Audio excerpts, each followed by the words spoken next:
7:45.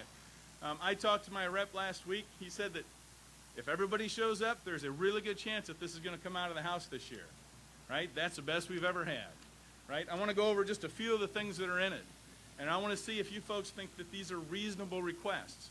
Do I think all of them are reasonable? Yeah, maybe, maybe not. Believe it or not, with all the credentials I have, I'm not a gun guy. I'm a training person. Training means that we train for our family and ourselves to protect ourselves, right? Being a police officer is different. If anybody wants that job, it's bad hours, low pay, you can come out and we'll train you, right? It's horrible. Anyway, we won't go there. We want you folks to be able to protect yourself. This is what the bill says, just so I can get through it so I don't run out of my 5 minutes. So, the House bill talks about a couple of things. One thing that it's saying is display the concealed carry to police on request. That sounds reasonable. Police officer says, hey, do you have a concealed carry? Yes, I do, right? The thugs out there have already got their concealed carry license. Oh, wait, that's right. They don't even have a FOID card. They don't even have a FOID card. All right. The department, meaning the state police, has 90 days to set this up. So after it passes, within 90 days, they're going to come up and get us going with our concealed carry. $65 the fee for 5 years. 25 of that goes to the sheriff. 40 goes to the department. Must be 21 years old, have to have a FOID card, and complete firearms training. Now, there's a big discussion across the country on what firearms training should be. But how many people that understand being reasonable and responsible think that that's okay, right? I mean, you're not going to put your 16-year-old son or daughter in a vehicle and say, good luck, right? You're just not, right? So there should be a training requirement, maybe, right? But we have to take responsibility above what the state says. The state can't dictate what's safe for our families, right? You're not going to legislate that in any way, shape, or form. But they say there must be training. There will be some non-residents can now apply in this bill. They can apply for non-residents can come to Illinois. Obviously, you can't carry in the usual places, gaming, stadiums, courthouses, stuff like that, which is in almost every other concealed carry bill out there. Business owners can deny concealed carry. That's the same as it is in a lot of other states. What do? I go the other way. Little known fact, Harley-Davidson in Las Vegas, where I used to live, has a no firearms on the door, right? I didn't buy any more $50 t-shirts there. That was enough, right? So just walk away from them. Now, as far as the training, this is what it says in the bill that we're going to talk about.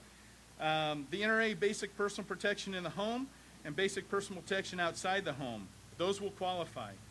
Basic pistol shooting course. And any other firearms training course of at least 4 hours that talks about marksmanship, how to handle a firearm, care and cleaning, and use of force, right? The laws on Illinois use of force. So depending on how this bill actually comes out, right, it may be able to be tweaked to where you're not going to get any use of force training. Do you think that's reasonable and responsible citizen? Right? You had better know the laws. You had better understand them to the nth degree. Most of the time when we have issues with use of force, it isn't because the person missed the target.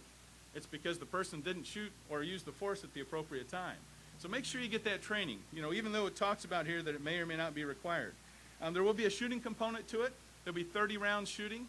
There'll be 20 at the 7-yard line and 10 at the 15-yard line. And it's going to be a body-size silhouette target, which is pretty interesting because these other NRA classes, especially the basic pistol class, you can't use body-size targets to shoot at, so we're not sure. 70% or better, which is 21 rounds out of the 30, right, is a shooting component. But the key to all this is contacting your legislature and saying, hey, folks, it's about time we take this back, right? The bad guys aren't getting any nicer. The gangs are way, way out of control. We're going across the world to fight crime and evil. It's right here. It's right here. If you guys are following the news at all, you've noticed that we've had a lot of shootings this year in Springfield. A lot. And a lot probably that you haven't heard about. We need to defend ourselves, and that's what we're hoping to do. So let's take that right back and tell these folks enough is enough. We're getting it back. Thanks. Thanks, Rick. Thank you. Very nice, Raleigh. I would like to see concealed carry. I think we are the only state in the nation that does not have concealed carry. My gun didn't fall out, did it? Okay. Well, having escaped the White House to return to Illinois to bring Illinois, more Grand Progressive leadership. Rahm Emanuel is proposing that all firearms in Illinois should be registered, along with a little $60 fee per gun. Here's an idea for the Sheriff of Nottingham. How about we have a voter photo ID law? I'm sure there's trunks full of ballots littered throughout the city of Chicago and precinct committeemen's trunks that wouldn't match up with any photo. If we have a corrupt election system, ladies and gentlemen, we will continue to get corrupt politicians. Welcome now Sharon Maroney, speaking on voter irregularities. Sharon was a founder of Patriots Heart Network, the original voice for the first two national Tea Party movement's broadcasts on internet radio. She traveled with the second and third Tea Party Expresses, speaking on citizen journalism. She has instigated legislation to audit early voting, passing one law, has audited Chicago's elections, awaiting action, and she lived to be here to tell about it, and is working on a voter registration audit bill for Illinois and the photo voter ID bill. Welcome, Sharon Maroney. Well, hello there. I just want to add one little point. You may or may not have heard the news that under Mr. Emanuel, Chicago's death rate has gone up 60% from murders. So that's why we definitely want his gun control laws.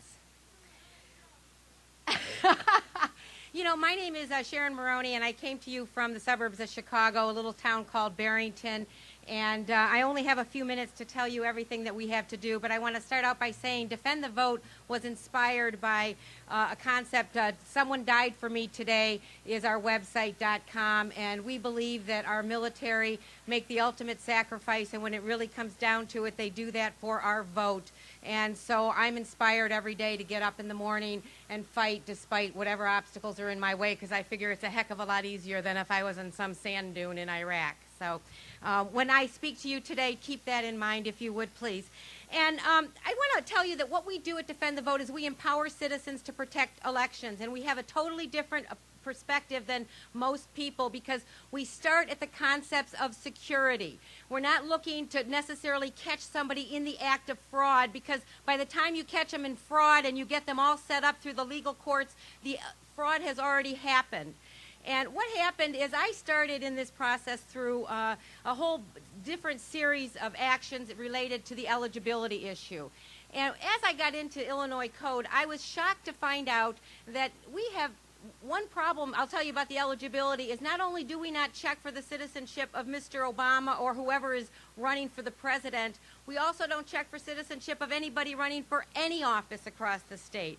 And we are challenging that to make that change. In the Senate right now, Dan Duffy offered a bill about that.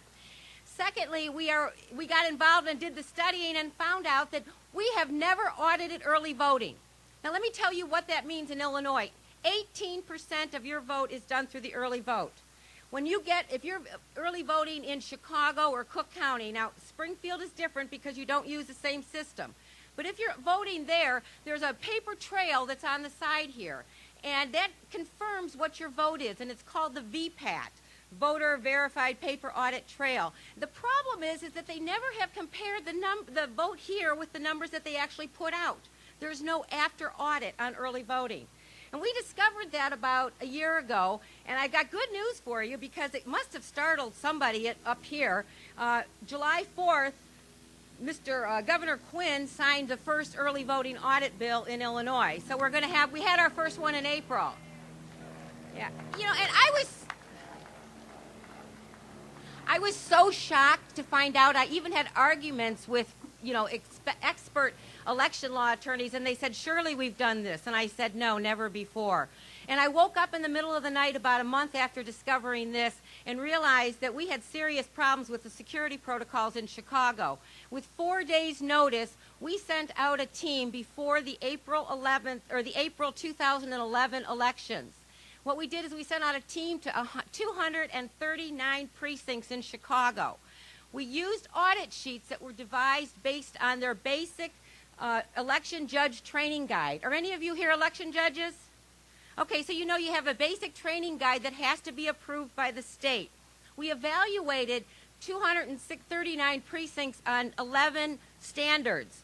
139 times they failed to seal the ballot box in Chicago. We documented that, guys. Now, and we wrote a report. I don't have the time to go into all the details, but trust it to say our report was peer-reviewed by Argonne National Laboratories and published in a very prestigious journal called the Journal of Physical Security. And while our report found that 90% of the time they failed to follow their own security protocols, their report found that 100% of the time those protocols failed to secure the ballot. And that was a little bit of a shocker for Chicago, and they tried to ignore us, but they didn't, and they actually changed their security procedures. Because another thing, by the way, that we found is that they were actually running early voting with non-citizens. They weren't using election judges. And then I FOIA'd their I-9s and found out they hadn't been properly documented to even be here. So they changed that rule too. Now all of the early judges are either a Republican or a Democrat registered voter, for the most part. So that brought us up to April, and we were getting ready to do a statewide audit. And part of what Defend the Vote believes is that we have to check in the security protocols at every single election district in the state. We are so blessed in Illinois because we do not have centralized elections. And I want to warn you, the state is trying to trick you into making your precincts and your voting locations more in voting centers. They want to take the vote out of the precinct. Stand against that as best as you can. We do not want that. So coming up to the last election that we just had in March, I know I'm talking fast, forgive me, I had another one of those wake up in the middle of the night moments, and I got deep into Cook County's security protocols. Oh my God. I was stunned with Chicago. I have gray hair from Cook County, okay? It absolutely stunned me. And what I proved is that they literally are holding unlawful elections. There is specific code that says if they do not follow certain specific protocols, they shall not open the polls. And it says if they do not seal the ballot box and take them back to the receiving stations, they shall not count the ballot. Their protocols for election judges violate these laws. I found it out the weekend before the election. I dropped everything on my plate, and I put together a letter, and I went down to Patrick Fitzgerald. I went down to Cook County State's Attorney. I went down to, all the big wig state's attorney guys that know what they're supposed to do, and the Attorney General, and I said, you cannot open the elections tomorrow because it's unlawful. The people that hold the keys, see, when you get your election materials delivered to your precinct, they're delivered in a big giant box. It's called a voter supply carrier. The law requires the chain of custody on that key to be flawless. Cook County sends it home unsealed with a person that has it for a couple of weeks and has access to the voting material without any control whatsoever. It's also a universal key, by the way, so there's thousands of copies. And that's what's protecting the voting equipment in Chicago. So we went down and we met with Chicago, and I'm going to wrap really fast because I know I have to, but we went down to Chicago, and they basically gave us a brand new brochure kind of bragging about their protocols, and they said that, Cook County Clerk Mr. David Orr is going for, you guys ready for this one? He's going for best practices in holding elections in the whole country. I'm like, oh yeah? Best practices, but you don't follow the basic law. I'm trying to get the funding. I believe I acquired it on Friday, and we will be going to court and asking for them to either not certify the elections, or after the court case, we will be going there to have them get a mandamus so they actually have to follow the law. And before I wrap, because I see it's my time, I want to say that there is a voter registration law that I'm working on with Senator Lawson right now to help clean up the rolls. And if you were Defend the Vote, if you would like to sign up for our mailing list, I'll come around and I have a flyer for you, okay? And thank you, you guys. There's nothing more important than your vote. You could put 1,000,000 hours into a campaign, and if you don't have security, you've done nothing. And the greatest problem that we have in this country, it's not the one person walking in and committing voter fraud. It's the fact that we do not have